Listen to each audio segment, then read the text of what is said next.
silang ikuan ko, wala naman si mama si papa, di dapat naman itang wala ang mga katang sa sinahan o gamahan. Na uy, isubot ba ka ito? Uy, Ti! Nanay ka dati? Ate, uy! Ti, ate! Nanay ka dati? Nagali daw na nakajot, mag-istorya sa nakajot eh. Ay, sa'yo pa yan di ba? Tante, diba naman po katoy kang nilabay, wala na ito mga ginikanan dahil sila po na ay ginagmay butang ibilin sa tuwa, na isakyanan, natay balay, kanang balay, nakidad po na mga 3 million. Yun, napoy, pulong ka hektar nga yuta. Yun, ako te, sa pagkakaroon, wala yung stable nga trabaho. Yun te, akong plano ta nga ibaligyan na ito ang yuta te, kay para mupundar kong negosyo. Okay, rin mo, manangin na ka naman te. Sige, pero unsaon na ito nga, kana namin nagpabilin sa atong mga ginikanan nga kabilin nga as ma-remember na to sila nga naara sila sa kanunay sa atong tapad or sa atong pamuyo.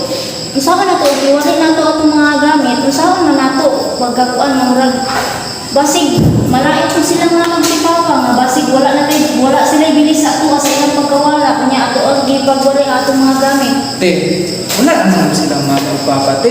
Then ako, tinaginahan lang yung kwarta. Dayon. Kana lang, bisa ka na lang balay ang ato ibaligyan. Mahalin naman ang 3 million. Tagaan di ka. Dili, magtutungan ta. Dili ko dun.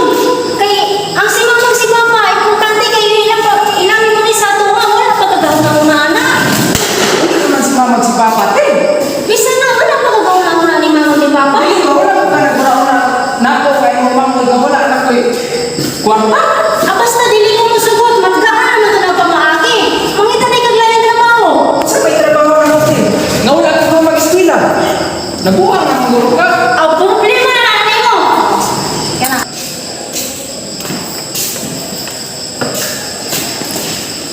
Hello.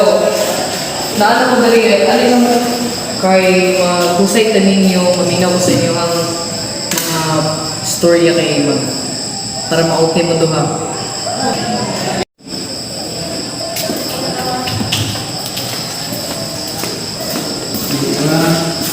Yung gabi ako naging mo ang ate.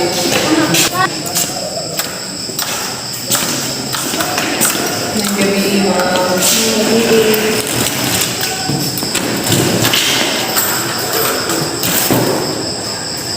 So, ano yan ang karoon sa tawag sa mga para mag-husay ko sa inyo mga problema o maginaw ko sa inyo mga opinion about sa inyo mga problema.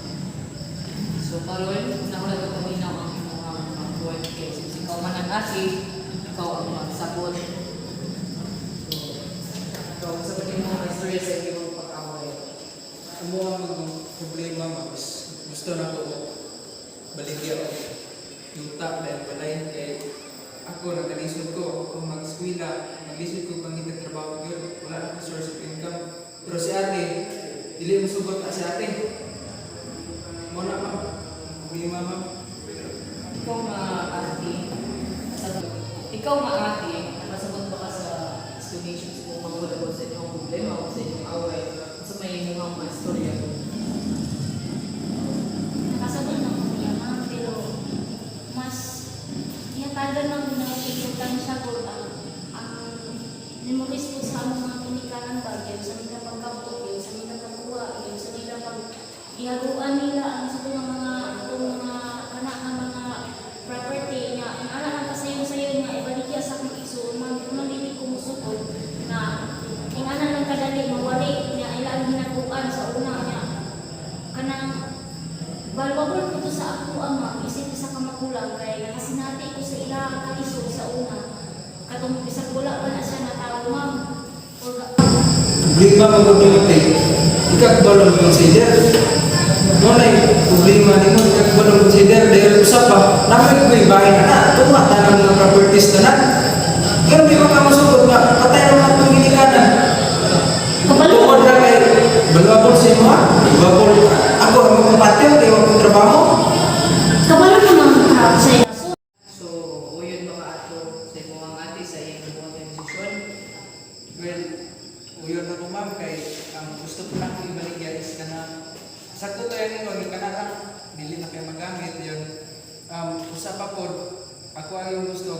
ko.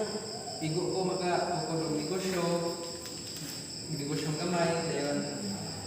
So, aron kay na-qualify man ako itong mga tagsa-tagsa ng mga storya, hindi na ko sa ibuha o hindi na ko sa ibang side. So, kamura pa ako makasabot sa usang kasakay. So, man mo, dili mo na yung tao. Relative na mo na yung siblings. Kamu ang suod, kamu ang makasulban sa inyong mga pagsabot. Dapat sa atin yung pasensya, kung sa kung sabtun mo ang mga sitwasyon, may dili o mga dapat na baton. So, solution ani that's it. So ang solution ani kay kamo magsabot o magstorya mo mahinahon ha, dili mo mag-away kay total ang hindi ani wala may kapadulnan kay kamo ra man duha ang magpadayon. So kamo ang decide sa inyong mga buhaton. Ikaw maminaw sa imong ate, ikaw sa imong mangkot sa iyong ganahan. Ikaw ang labi ng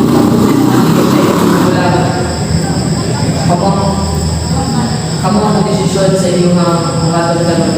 Storya mo ha, clarify ninyo tanan, dili na mo storya o kanang rough in mag-tingog, dapat maminahon mo ito para dili na mo kaasin away. Kung dili na ni kutong away. Salamat kayo sa inyong pagkakang karon na desisyon ko nga kanang ako ba na gamit sa among Dominikanan na ang kabilin siya ang mga gamit kabilin sa sa among Dominikanan na nangamatay na amo lang ang uban na lamang na katong dili ka kaayo sakit na iwali kung na ibaligya na sugot ko nga ibaligya ko namo din motor na mo ano ma para makakapag ko sa inyo na uli man din kanang aron sa ayaw niya ang panag-awa na wala dinagpas niya po sa usay plano na maayon ang buhat para sa mga gabing Dayon makapangitan ng trabaho. Nasabtan man ako si ate po kay paano po kasi ate yun kanang ang mga utang ni sa mong ginikanan. Hindi ko siya gusto iwarit ba? Which is murag kuan sa pagkatao na balbabon ihatagan yung balit na ng mga utang sa mong ginikanan ba. So, o yun na ba